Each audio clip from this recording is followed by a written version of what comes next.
यहाँ पे पधारे सभी कांग्रेसी नेता एवं दलित समाज के नेता एसटी ओबीसी के श्री सियाराम दास जी एवं कालगांव विधानसभा के उपाध्यक्ष श्री प्रशांत बनर्जी जी एवं यहाँ पे पधारे सभी महानुभाव एवं श्रोतागणों का मेरी तरफ से तहे दिल से अभिनंदन आप लोगों से करना चाहता हूँ कि कल आप लोगों ने किस तरीके से देखा कि वक्फ बिल को किस तरीके से लोकसभा में किस तरीके से पास करने की रणनीति बनाई गई और वो पास कर दी गई।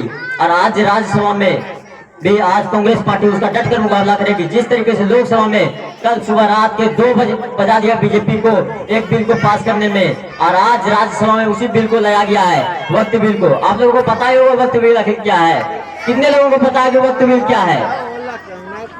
मैं बता देना चाहता हूँ शॉर्टकट में, वक्फ बिल बस मुसलमानों के हक एवं अधिकार एवं धार्मिक कामों को हड़पने की एक नीति है। अगर यदि आप कोई भी चीज दान करना चाहते हो, अपने धर्म को दान करना चाहते हो, अपने दान करना चाहते हो, अपने समाज को दान करना चाहते हो, वह सभी चीजों को मोदी सरकार नहीं चाहते हैं कि वो चीजों को दान किया जाए और वो आप लोगों के काम आए।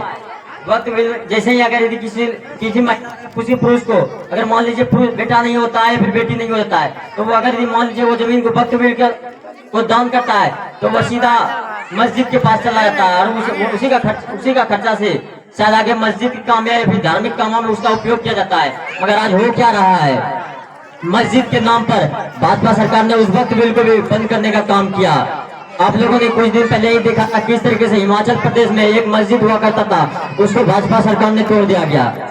और इस लोकसभा चुनाव से पहले भी ईश्वर ने और अल्लाह ने भी ये क्लियर कर दिया था कि ईश्वर और अल्लाह एक ही है। अगर यकीन नहीं है तो खोद कर देखो, राम मंदिर के नीचे खोदोगे तो मस्जिद निकलेगा, मस्जिद के नीचे खोदोगे तो मंदिर नहीं निकलेगा।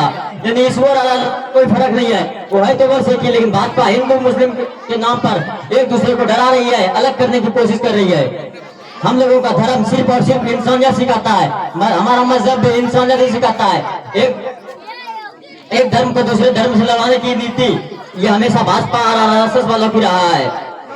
आज और कुछ दिन पहले आप लोगों ने देखा किस तरीके से एक सिंगर कुणाल कामरा जी, जिसको सिर्फ एक गाना गाया था उसको और उसको मर्डर करने की धमकी दी गई थी। अब उस गाने को अगर हल्का सा मैं दोहराना चाहता हूँ कि उन्होंने आखिर गाया ही क्या था, तो आप लोग जरा ध्यान से सुनिएगा। उन्होंने कहा था हम होंगे कंगाल, हम होंगे कंगाल एक दिन, अरे मन में है विश्वास देश का सत्यानाश, हम होंगे कंगाल एक दिन, होंगे नंगे चारों ओर, होंगे पंगे चारों ओर, पुलिस के डंडे चारों ओर एक दिन, अरे मन में नथुराम हरकते आसाराम, हम होंगे कंगाल एक दिन, होंगे गाय का प्रचार लेके हाथों में हथियार, होंगे संघ का शिष्टाचार एक दिन, जनता बेरोजगार गरीबी से कंगाल, हम होंगे कंगाल एक दिन। और बस सिर्फ यही गाने को दोहराया गया था कि कुणाल कामरा जी को सीधा जेल में डालने की धमकी दी गई। उसे कहा गया था कि अगर यदि आप नहीं झुकोगे तो आपको जेल में डाल दिया जाएगा, आपको तहखाने में डाल दिया जाएगा, आपकी हत्या कर दिया जाएगा।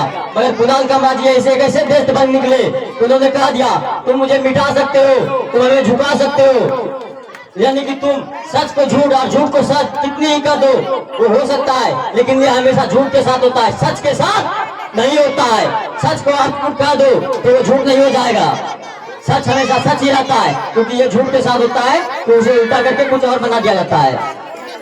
आज आप लोगों ने देखा होगा किस तरीके से वक्फ बिल को लोकसभा में जबरदस्ती पास करने की नीति बनाई गई है। और आप सभी मुसलमान भाइयों से अनुरोध है एवं सभी हिंदू भाइयों से अनुरोध है कि भाजपा जिस तरीके से आपके हक एवं अधिकारों के खिलाफ लड़ाई लड़ रही है, किस तरीके से मुस्लिमों को दबाने की नीति बनाई जा रही है, अगर यदि आप लोग एकजुट हो जाएंगे, एक संकल्प ले लेंगे कि भले ही हमारी आबादी 11-12% क्यों ना हो, लेकिन अगर यदि हम लोग मिल जाए तो हम कांग्रेस के साथ छत्तीस बिरादरी की जो पार्टी है, यहाँ पे मुस्लिम को यहाँ पे सभी जाति धर्म एक साथ मिलकर के काम करते हैं, विचारधारा को आगे बढ़ाते हैं। आज मोदी जी कहते हैं कि हमने ये कर दिया वो कर दिया। अरे मोदी जी आपने बस एक शौचालय बनाया है, आप एक शौचालय बनाकर कितना बोल रहे हैं, यानी कि इसे कहने का मतलब है कि बाप दादा ने पूरा का पूरा घर बना दिया। अरे बेटा एक शौचालय बना करके ये कह रहा है कि मेरा बाप ने किया है क्या है। अरे कांग्रेस के बनाए हुए सड़क पर चलते हो, कांग्रेस के बनाए हुए इंदिरा आवास के घर पर रहते हो, कांग्रेस के लिए बनाए बड़े बड़े पार्क, बड़े बड़े स्कूल जहाँ पे आपने पढ़ाई की है वो स्कूल भी कांग्रेस के टाइम में बना है, और आप कहते हो कांग्रेस ने किया है क्या है। वाह, कभी एक समय में कहा करता था स्मृति ईरानी जी कि बहुत हुई महंगाई की मार, अब की बार मोदी सरकार। और अब जिस चीनी के ऊपर वो सवाल करा करता था कि हम 10 रुपए केजी चीनी बेचेंगे, आज 10 रुपए पौवा भी नहीं है, उससे भी ज्यादा हो चुका है। कभी कहा करता था आटा की महंगाई के ऊपर, सिलेंडर के महंगाई के ऊपर, सिलेंडर पर कभी कभी बैठ कर धरना दिया करते थे कि कहते थे कि आज सिलेंडर का रेट बहुत ज्यादा हो चुका है, अब महंगाई डायन हमें ही खाया जा रहा है। और उसमें उन्होंने एक गाना गाया था कि सखी सैया तक खूबे कमात है, महंगाई डायन खाए जाते हैं। आज वही महंगाई पूरे देश की जनता को छू रहा है। किस तरीके से हमारे यहाँ पे देखिए कई सारी महिलाएं भी होंगे, कई सारी महिलाओं को यही कारण से घर में से आज ताने सुनने पड़ते होंगे कि आज इसका कमी हो गया, आज उसका कमी हो गया, क्योंकि ये नहीं देखता कि आज महंगाई कितना है, आज घर का आय कितना आ रहा है, कितना हम लोग खर्चा कर रहे हैं। तो इस महंगाई का सीधा असर किसी और पे नहीं, डायरेक्ट महिलाओं पे पड़ा है। और महिलाओं की आबादी आज ऐसा हो चुका है कि आधी आबादी से भी ज्यादा हो चुका है। अगर यदि वो लोग ठान ले कि इस भाजपा सरकार को गिराना है तो सिर्फ और सिर्फ महिलाएं लोग ये भाजपा सरकार को गिरा सकती है। भाजपा को गिराने के लिए और कोई ताकत की जरूरत नहीं, बस महिला शक्ति ही काफी है।